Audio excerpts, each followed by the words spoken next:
What's going on, Rob here, Trev2323. If you can see here, I'm getting the boat ready to take out. I'm going to go on the Indiana side of Wolf Lake today. Actually, I stopped out there yesterday, late at dusk. I caught a really nice sized bass. I'll put a picture of that up. But when I get the boat ready, this is my first time going out this year. So I inspected it. I started the motor up with the rabbit ears around the bottom of the motor.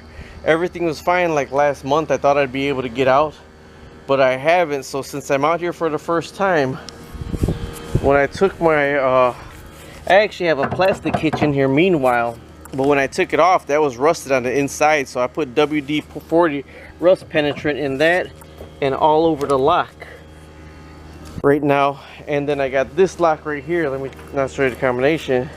This lock right here, I WD-40 that lock right there. I'm gonna WD-40 all this in here. But one thing I show you, I didn't take the boat out at all this year. Okay, I had the boat sitting on bricks, not in the grass. But these tires, make sure before you go out the first time of the year that you fill them up all the way with air, what they need. Well, actually, they call for like 70 pounds. I put like 50 pounds in it. I'm just always worried about a tire busting on me, because that's not a nice thing if that happens. But make sure your zerks are greased. Your zerks are in here. Make sure they're a little greased. But the important thing is those lug nuts. Your first time of the season, break the lug nuts and tighten the lug nuts up, because this thing sits out here in all the weather. Metal expands and contracts, expands and contracts. So those lug nuts might actually be looser than you think. So be sure to tighten your lug nuts and do not rush hitching up your boat.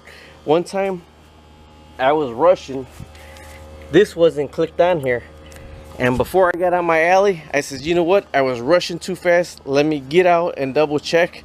And sure enough, I pushed that and it clicked. So I'd have been driving down the road, and of course my safety chains would have caught it, but that would have undone and shouldn't have got to that point.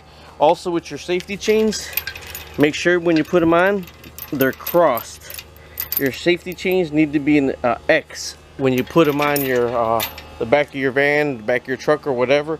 That X is what causes, if it does fall off that thing or the ball right there, if it falls off the ball, the safety chains will catch it. One thing I do is I leave my lock locked. Once I clamp it down, I leave my lock locked. They have the pins that you could put in. I don't trust the pins. I put a lock on here and I lock my lock down. This way when I'm driving down the road, I know that's not gonna pop up.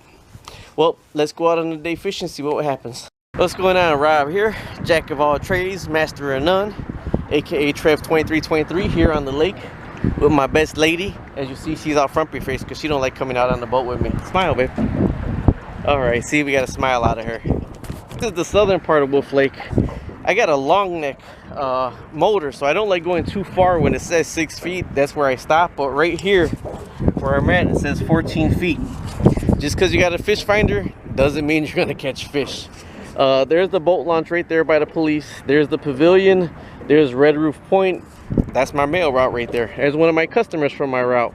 Either way, this is Chicago right here. This is the toll road, and we're gonna see what we're gonna do. I'm gonna start out fishing for some small fish, see if we get a little bit bluegills, and then from there we'll see if we could get anything bigger. Another thing, these are my homegrown worms. Look at that sucker. My worms, I got little ones in there. I bought that big one because I'm gonna sink that to the bottom. And I got smaller ones right here, so I'm gonna put a half of a small one on right now to sink to the bottom.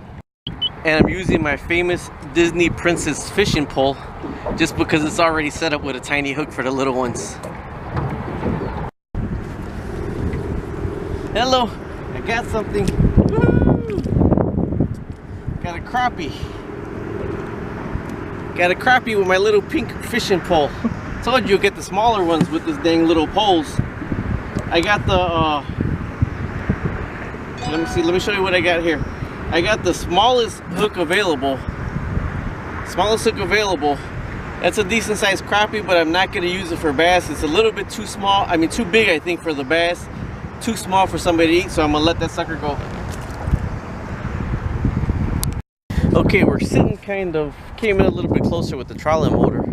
We're sitting a little bit closer to land, but there's a little like berm underneath. So that's what the one I caught the crappie on with the little night crawler, and I put a shrimp on this one right here, just a frozen shrimp when I feed my catfish at home. So they're both, this one's maybe about 6 feet down, that one's about maybe 8 feet down. So we'll see what happens here. Ah shit, got another one. It's all tangled up. God damn it.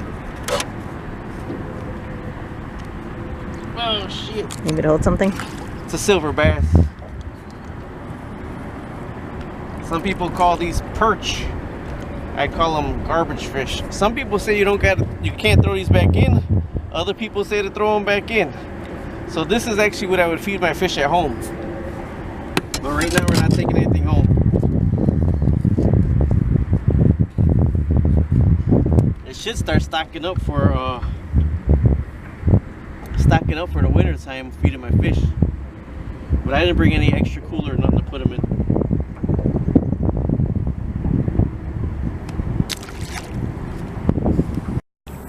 Okay, here we go. Pink Lady has been good for me today. Little perch, could use it as a bait fish, but we're gonna let it go get bigger for maybe next season I get it. Alright. Oh man, I hope it don't swallow it all the way. Fish on, fish on, fish on.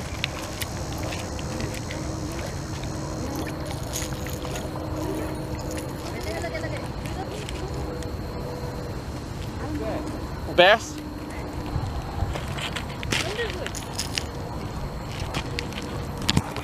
Fish on, got my trusty Rebel frog.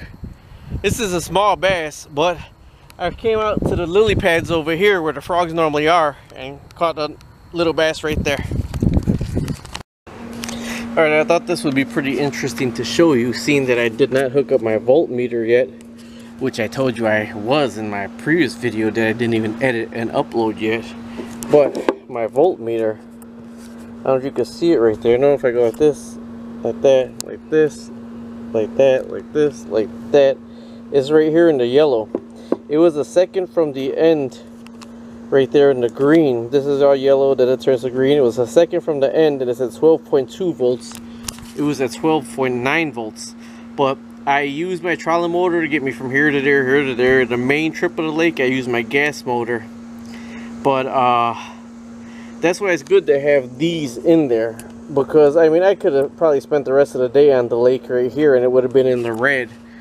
But this will get mounted in here, and I showed you how it worked on the other one. But I wanted to show you, I was on the lake. It's 2 o'clock. I left at 10, 11, 12, 1, 2, 4 hours on the lake.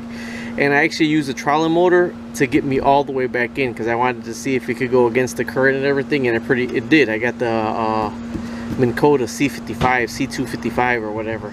Either way, I'm going to finish this up and I'll put up the video of the fish I caught. Everything but one silver perch, a small one that I actually gullet hooked. I felt bad about it, but I used it as bait and didn't catch nothing with it. Alright, talk to you later. Bye.